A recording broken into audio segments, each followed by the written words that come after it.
السلام علیکم ورحمۃ اللہ وبرکاتہ۔ ایک واقعہ جو میں اپنے اسٹوڈنٹ سے شیئر کرنے جا رہا ہوں، اور یہ واقعہ میں آپ لوگوں سے اس لیے شیئر کرنے جا رہا ہوں کیونکہ آپ میرے اسٹوڈنٹس ہیں، میرے سے قرآن شریف کی تعلیم آپ لوگ حاصل کرتے ہیں۔ قرآن شریف کی صحیح تعلیم آپ لوگوں تک پہنچانا یہ میری ذمہ داری ہے۔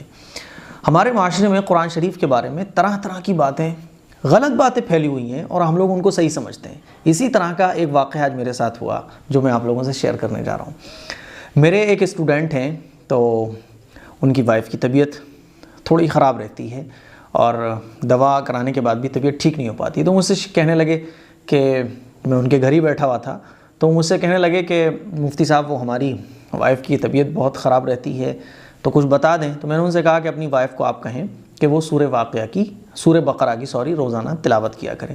تو وہ کہنے لگے سورہ بقرہ تو بڑی ہے، تو میں نے کہا ایسا کیا کریں، آپ اپنی وائف کو بولیں کہ وہ 10 دن میں کمپلیٹ کر لیں، 12 دن میں کمپلیٹ کر لیں، 2 ہفتے میں کمپلیٹ کر لیں، جیسے آسانی ہو ویسے وہ سورہ بقرہ کو کمپلیٹ کر لیں، روزانہ پاؤ پارہ پڑھ لیں، آدھا پارہ پڑھ لیں۔ تو وہ کہنے لگے کہ مفتی صاحب ہم نے تو یہ سنا ہے کہ سورہ بقرہ اگر 41 دن تک پڑھی جائے یا 40 دن تک پڑھی جائے تو موکل حاضر ہو جاتے ہیں۔ تو مجھے بڑی حیرانی ہوئی، میں نے کہا نہیں بھائی ایسا نہیں ہوتا ہے، حدیث شریف میں تو ہمارے نبی نے یہ فرمایا ہے کہ جس گھر میں سورہ بقرہ پڑھی جاتی ہے تو اس گھر سے شیطان اور جنات بھاگ جاتے ہیں، شیطان اس گھر سے دور چلا جاتا ہے۔ تو وہ کہنے لگے بات تو صحیح ہے آپ کی، لیکن بہت سارے ہم نے بڑے بڑے پیروں سے بھی سنا ہے، بہت بڑے جو بزرگ گزرے ہیں ان سے بھی ہم نے سنا ہے۔ میں نے کہا نہیں، جو صحیح بزرگ ہیں، جو سنت پر چلنے والے بزرگ ہیں، ان سے ایسا آپ نے نہیں سنا ہوگا۔ تو وہ کہنے لگے ہمارے گھر میں ہماری دادی ہیں فلاں وہ یوں کہتی ہیں کہ 41 دن تک اگر روزانہ سورہ بقرہ پڑھی جائے تو موکل حاضر ہو جاتے ہیں۔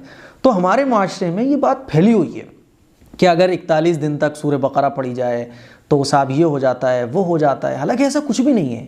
سورہ بقرہ پڑھنے سے تو گھر سے شیطان بھاگتا ہے، اور یہ ہمارے نبی کے ارشاد ہے۔ تو اب اس طرح کی باتیں بہت سارے دیندار لوگ بھی بول دیتے ہیں کہ نہیں صاحب وہ روزانہ 40 دن تک سورہ بقرہ نہیں پڑھنا چاہیے، تو یہ غلط بات ہے۔ اسی لیے اگر آپ ایسا سمجھتے ہیں تو اس غلط فہمی کو دور کر لیں، ایسا کچھ بھی نہیں ہے۔ پھر وہ مجھ سے بولے کہ ہمارے گھر میں تو یہ بھی کہا جاتا ہے، ہماری والدہ کہتی ہیں کہ سورہ بقرہ جو ہے وہ جلالی ہے، اور جلالی سورت جو ہے وہ روزانہ نہیں پڑھنا چاہیے، ہے نا۔ تو میں نے انہیں سمجھایا کہ بھائی قرآن کی کوئی بھی سورت ہو، کوئی بھی آیت ہو، آپ اس کو روزانہ پڑھیں گے، جلالی ولالی کچھ نہیں۔ قرآن کی تو ساری آیتیں رحمت والی ہیں، جب آپ قرآن پڑھتے ہیں تو اللہ کی رحمتیں نازل ہوتی ہیں، جس گھر میں قرآن شریف پڑھا جاتا ہے تو اللہ کی رحمتیں نازل ہوتی ہیں۔ تو یہ جلالی کس نے بتا دیا؟ آپ نے بھی سنا ہوگا، مجھے کمنٹ کر کے ضرور بتائیے گا کہ اس ٹائپ سے بہت ساری باتیں کہی جاتی ہیں، بہت سارے لوگ کہتے ہیں، اور جو تعویذ وغیرہ کرنے والے ہوتے ہیں وہ بہت ڈراتے ہیں۔ مطلب ہمارے مسلمانوں کو اتنا ڈرا دیا جاتا ہے کہ سورہ جن مت پڑھنا روزانہ، سورہ ناس مت پڑھنا روزانہ ورنہ ناس ہو جائے گا، سورہ بقرہ مت پڑھنا ورنہ یہ ہو جائے گا، وہ ہو جائے گا، قرآن کی یہ سورت جلالی ہے اسی لیے اس کو روز نہیں پڑھنا چاہیے۔ پورا کا پورا قرآن رحمت ہے، پورا کا پورا قرآن ہدایت ہے، اور حدیث شریف میں آتا ہے کہ جو چاہے کہ اللہ سے بات کرنا تو وہ قرآن شریف کی تلاوت کرے۔ اب آپ مجھے بتائیے کہ قرآن شریف سے جب اللہ سے بات ہوتی ہے تو ہم جب اللہ سے بات کریں گے تو اللہ خوش ہوگا، ناراض ہوگا؟ جس گھر میں قرآن شریف روز پڑھا جائے رحمتیں نازل ہوتی ہیں۔ سورہ بقرہ روزانہ پڑھیں، سورہ جن روزانہ پڑھیں، جو سورت آپ کا دل کرے روزانہ پڑھیں۔ یہ جلالی بتانے والے وہی لوگ ہیں جو تعویذ گنڈے کرتے ہیں، وہ لوگ ہیں جو امت کو گمراہ کرتے ہیں۔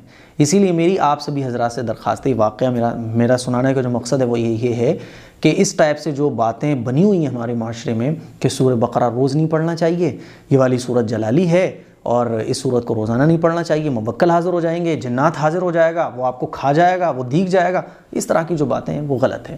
قرآن شریف پڑھنے سے فرشتے قریب آتے ہیں، جنات دور بھاگتے ہیں، قرآن شریف پڑھنے سے اللہ کا قرب حاصل ہوتا ہے، قرآن شریف پڑھنے سے اللہ کی رحمتیں نازل ہوتی ہیں، برکتیں نازل ہوتی ہیں، قرآن شریف پڑھنے سے ہدایت ملتی ہے، قرآن شریف ملنے سے توفیق ملتی ہے، قرآن شریف پڑھنے سے وہ ساری برکتیں نازل ہوتی ہیں جس کے ہم لوگ تمنا رکھتے ہیں، جس چیز کو ہم سوچ نہیں سکتے اللہ کی طرف سے وہ چیز نازل ہوتی ہے۔ اسی لیے یہ جو باتیں پھیلی ہوئی ہیں، اور کیا کیا باتیں پھیلی ہوئی ہیں آپ مجھے کمنٹ کر کے بتائیے۔ بہرحال میں نے انہیں سمجھایا کہ ایسا نہیں ہے، میں نے کہا آپ اپنی اہلیہ کو بھی سمجھائیں، اپنے گھر پہ بھی سمجھائیں، کوئی قرآن کی صورت جلالی نہیں ہوتی، اور اگر جلالی بھی ہوتی ہے نا قرآن کی صورت تو قرآن شریف کی صورت ایسی جلالی ہوتی ہے جس سے آپ کو نقصان نہیں پہنچے گا۔ قرآن شریف کی ہم جو بھی آیت پڑھیں گے، قرآن شریف کی کوئی آیت سے کسی انسان کو نقصان نہیں پہنچتا۔ قرآن شریف تو رحمت ہے، قرآن شریف میں تو اللہ کا پیار ہے، قرآن شریف میں تو ہدایت ہے، کیسے کسی کو نقصان پہنچ سکتا ہے؟